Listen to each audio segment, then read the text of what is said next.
Hello friends, అందరికీ అక్షయ తృతీయ శుభాకాంక్షలు. మార్నింగే లేచి ఇల్లంతా క్లీన్ చేసేసుకొని గడపకి పసుపు కుంకుమ ముగ్గులు వేసుకున్నాను.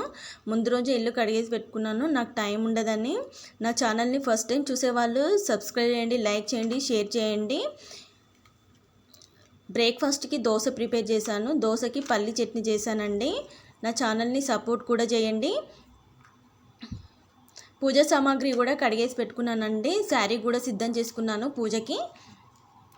ప్లేట్లో బియ్యం పోసేసుకొని అక్షయ పాత్ర సిద్ధం చేసుకుంటున్నానండి. పసుపు కుంకుమ అక్షింతలు కల్లుప్పు బ్లౌజ్ పీస్ మనీ ఫ్లవర్ ఇవన్నీ పెట్టుకున్నానండి. చుట్టూ ఫ్లవర్స్ కూడా పెట్టేసుకున్నా. చూడండి పూజ ఎంత బాగా చేసుకున్నానండి. నాకు ఇలా పూజ చేసుకోవడం అంటే చాలా ఇష్టం అండి. అమ్మవారి దయ అందరికీ ఉండాలని టెంపుల్కి వెళ్ళానండి. టెంపుల్లో కుంకుమార్చన జరిగిందండి. చూడండి. Thank you.